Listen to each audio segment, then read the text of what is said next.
ఆంక్షలా సరే యాక్చువల్గా అది నేను ఒక 2-3 months బ్యాక్ నుంచి కూడా దాన్ని ఆలోచిస్తున్నాను ఎలా చేయాలనేది. మీరు అన్నట్టు దానికి ఏంటంటే ఆ లొకేషన్ ఏదైతే ఉందో అది ఫారెస్ట్ డిపార్ట్మెంట్లో ఉంది. వాళ్ళతో మామూలుగా మాట్లాడి 2-3 సార్లు అడిగితే వాళ్ళు అనుమతులు ఇవ్వడానికి కుదరదండి. మేము కూడా ఏం చెప్పామంటే అది ఎవరో ఇండివిజువల్ వ్యక్తో లేకపోతే ఎవరో ఆక్రమణ చేసుకోవడమో కాదు, ఒక దేవుడు సంబంధించిన ఇది. ప్రజల నమ్మకం అక్కడికి ఉంది. ముఖ్యంగా ఆదివారాలు లేకపోతే ఇటువంటి అకేషన్లో వేలాది మంది వస్తూ ఉన్నారు. కాబట్టి ఒక at least cement road tar road కాకపోయినా రోడ్డు లెవెల్ చేసి ముందు వెళ్ళటానికి ఇబ్బందులు అక్కడ చేద్దామని చెప్పి కూడా మాట్లాడితే వాళ్ళు ఏమో కాదండి రూల్స్ ఒప్పుకోమని చెప్తున్నారు. నేను మొన్నే కలెక్టర్ గారికి కూడా చెప్పడం జరిగింది. త్వరలోనే తప్పకుండా అది ఆంక్షలు ఒప్పుకున్నా ఒప్పుకోకపోయినా ఆ కాలభైరవ స్వామికి సంబంధించి ఆ రహదారికి సంబంధించి చేసి అవన్నీ నిబంధనలు కూడా తొలగించే విధంగా భక్తులకి అన్ని ఫెసిలిటీస్ ఏర్పాటు చేస్తాం. గతంలో ఇక్కడ నేను 14 to 19 మినిస్టర్గా ఉన్నప్పుడు విశాఖ వ్యాలీ రోడ్డు ఉంది, మీకు గుర్తుంది, హైవే నుంచి బీచ్కి వెళ్ళే రోడ్డు. ఆ రోడ్డు వేసే టైంలో ఇట్లాగే సేమ్ అది జూ ఫారెస్ట్ తెస్తుందని చెప్పి రోడ్డు ఎరిన కుదరలా. మిషన్లు పెట్టడం, ఫారెస్ట్ వాళ్ళు వచ్చి దాన్ని సీజ్ చేయటం. ఇట్లా అయిన తర్వాత ఫైనల్గా ఒకసారి గౌరవ ముఖ్యమంత్రి గారు చెప్పి ఎవరు ఇండివిజువల్ వ్యక్తికో లేకపోతే ఇంకొకరికి సంబంధించింది కాదు, ఇటు పబ్లిక్ పర్పస్ చాలా కన్వీనెంట్ అవుతుంది రోడ్ ఓపెన్ చేస్తామని చెప్పి ఆయనతో చెప్పిన తర్వాత ఆయన కూడా వాళ్ళకి గట్టిగా వార్నింగ్ ఇచ్చిన తర్వాత అప్పుడు వాళ్ళు సైలెంట్ కూడా ఆ రోడ్ వేసారు. ఇప్పుడు ఆ రోడ్డు ఎంత యూస్ఫుల్గా ఉందో మనం చూస్తాము. మీరు చెప్పింది చాలా మంచి పాయింట్. తప్పకుండా కాలభైరవ స్వామికి సంబంధించి దాని మీద త్వరలోనే దృష్టి పెడతాం. మన సిమెంట్ రోడ్డు తార్ రోడ్డు అని చెప్పను కానీ డెఫినెట్గా దానికి అప్రోచ్ మాత్రం బాగా చేసి దాన్ని అందరికీ అందుబాటులో చేస్తాం. డెఫినెట్గా అది నా దృష్టిలో ఉంది, తప్పకుండా అందుబాటులో చేస్తాం. అంటే ఇప్పుడు ఇక్కడ ఇప్పుడు మెయిన్ వాళ్ళ యాక్టివిటీ తర్లువాడ ఏదైతే ఆనందపురం మా భీమిలి కాన్స్టిట్యూన్సీలో ఉందో అక్కడ 308 ఎకరాలు అది ల్యాండ్ పూలింగ్ క్వశ్చన్ చేసి కూడా అది ఇస్తున్నాం మెయిన్ సెంటర్.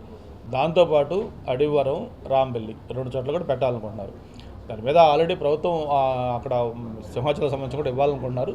ఫైనల్గా ఇచ్చేటప్పుడు దానికి సింహాచలం భూములు ఎవరికైనా ఇస్తే ఏం చేయాలనేది మాకు ఆల్రెడీ ఒక ప్రొసీజర్ ఉంది. దానికి ఆల్టర్నేటివ్ ల్యాండ్, ఆ ల్యాండ్ అంటే ఇక్కడ ఏదో 150 ఎకరాలు తీసుకుంటే ఎక్కడో పాడేరులోనో అరకులో ఇవ్వటం కాదు.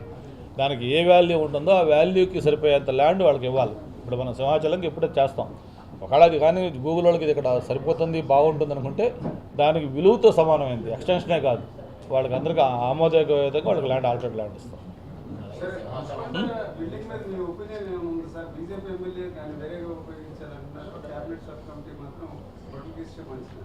క్యాబినెట్ సబ్ కమిటీ ఏమి ఇంతవరకు నిర్ణయం తీసుకోలేదు. గౌరవ ముఖ్యమంత్రి గారు, ఉప ముఖ్యమంత్రి గారు అందరూ కూడా దాని మీద చాలా సీరియస్గా, ఎందుకంటే 1.5 year అయింది, నిర్మాణాలు కూడా పాడైపోతూ ఉన్నాయి. అంతా 500 కోట్ల రూపాయలు పెట్టారు. దాన్ని ఏ విధంగా చేస్తే అందరికీ ఉపయోగం ఉంటుంది, బాగుంటుంది రాష్ట్రానికి కూడా ఉద్దేశం మీద సీరియస్గా దృష్టి పెట్టండి అని చెప్పడం జరిగింది. ముఖ్యమంత్రి గారు వైజాగ్ వచ్చిన ప్రతిసారి కూడా ఇక్కడున్న అందరూ నాయకులతో కూడా చెప్తా ఉన్నారు.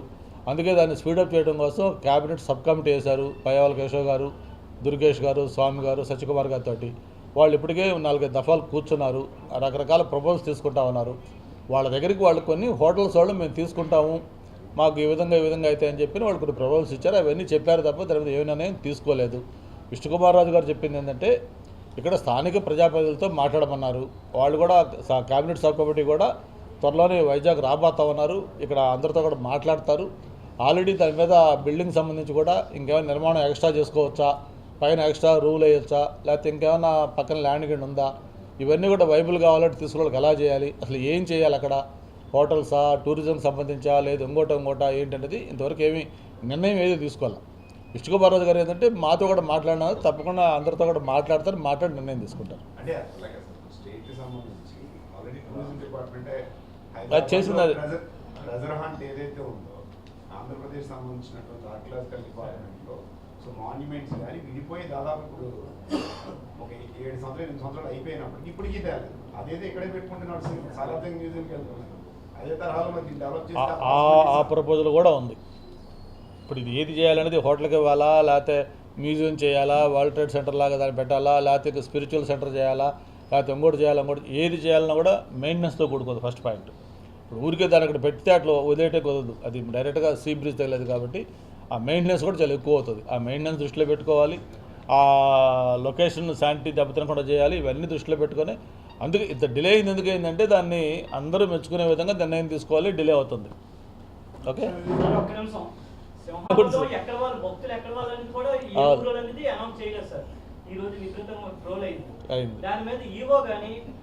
సంబంధిత అధికారులు కానీ స్పందించలేదు.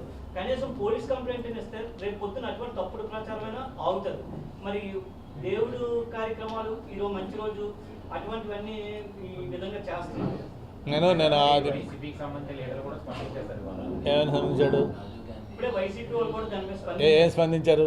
అదే పట్టించుకోవట్లేదు. అదే వాళ్ళకి ఇటువంటి వాళ్ళ కోసం చూస్తూ ఉంటారు, ఎదురు చూస్తూ ఉంటారు ఎప్పుడు జరుగుతుందని. దాని మీద మీరు చెప్పినట్టుగా అది సోషల్ మీడియాలో ట్రోల్ అయిన వెంటనే నేను ఈఓని ఎక్స్ప్లెనేషన్ అడిగాను. అది యాక్చువల్గా ఈఓ చెప్పిన ఇన్ఫర్మేషన్ ప్రకారం ఏంటంటే, ఒక యూట్యూబర్ వైఫ్ అండ్ హస్బెండ్ వచ్చారు, ఒక ప్రసాదం కౌంటర్ దగ్గర అతన్ని సరిగా వాళ్ళు ఏదో రెస్పాండ్ కాకపోతే అతను అక్కడ వార్న్ చేసి నేను ఇట్లా చేస్తున్నాను అని చెప్పి అతను మరీ ఆ విధంగా చేశాడు అని చెప్పేది వాళ్ళు చెప్పింది. తర్వాత దాన్ని ఏదైతే వాళ్ళు ఇచ్చిన ప్రసాదం నత్త అన్నారో దాన్ని చూస్తే ప్రసాదంలో నత్తుంటే దాని కండిషన్ వేరేగా ఉంటుంది, వేరే దాన్ని అంత అయిపోయినాక ప్రసాదంలో తెచ్చి పెడితే ఒకలాగా ఉంటుంది. సరే, వీటన్నిటికంటే ప్రధానంగా అతనితో మాట్లాడిన తర్వాత వాళ్ళు ఎందుకు అట్లా చేశావంటే అతను చెప్పిన సమాధానం ఏంటంటే, నేను ప్రసాదం కౌంటర్ దగ్గర నాకు మీ వాళ్ళ ట్రీట్మెంట్, వాళ్ళ యాటిట్యూడ్, అప్రోచ్ నాకు నచ్చలేదు, వాళ్ళకి రెస్పెక్ట్ ఇవ్వలేదు కాబట్టి నేను చేశాను. అంటే ఇట్లా మీరు అన్నట్టే ఈరోజు ఒక పర్వదినం, ముక్కోట ఏకాదశి, వేలాది మంది భక్తులు వస్తూ ఉన్నారు, ఈ సమయంలో ఇట్లా చేస్తే తప్పు కదా అని అడిగితే, అందుకే కదా నేను డిలీట్ చేశాను, దాన్ని నేను తీసేశాను, కాబట్టి ఇంకా అది లేదు, నేను ఈరోజు దర్శనానికి వస్తాను, నాకు జాతకం చూసుకోవడానికి కూడా మళ్ళీ చెప్పాడంట. మళ్ళీ ఆయన వాళ్ళతో వస్తారని చూశారు వాళ్ళు, ఆయన రాలేదు. వస్తే నేను చెప్పాను నిజంగా కానీ తప్పు అయ్యి ఆయన కావాలంటే చేస్తే పోలీస్ కంప్లైంట్ ఇవ్వండి, ఇటువంటి భవిష్యత్తులో జరగకుండా యాక్షన్ తీసుకోవాలని కూడా చెప్పాను. అయితే అతను ఏంటంటే అతను మళ్ళీ నేను డిలీట్ చేశాను చెప్పాడు. మీరు చెప్పాలి ఉందో లేదు, మరి ఇంకా ఉందా? అది వాళ్ళు తెలిసింది. ఇప్పుడు ఈరోజు వస్తానన్నారంట టెంపుల్కి, మళ్ళీ చూస్తున్నారని వస్తే చూసుకోవడాలని ఇప్పుడు చెప్పాడు మళ్ళీ. అది అందుకే ఇప్పుడు మళ్ళీ నేను ఈరోజు దర్శనానికి వస్తున్నాను చెప్పాను. నేను అది కూడా చెప్పాను, ఒకవేళ అది అతనే చెప్పాడు కాబట్టి నేను కావాలని చేశాను. ఒకవేళ అక్కడ ప్రసాదం కౌంటర్లో సరిగ్గా ఏదైనా ఇబ్బంది ఇస్తే నేను వేరే చెప్పాలి తప్ప, అసలు భక్తుల మనోభావాలు తప్పితే విధంగా ప్రసాదంలో నత్తేయటాలు లేకపోతే ఇంకోటి వేయటాలు ఏంటిది మరి? దాన్ని వైసీపీ వాళ్ళు మళ్ళీ దాన్ని ఇది చేయటం. రైట్, ఓకేమ్మా.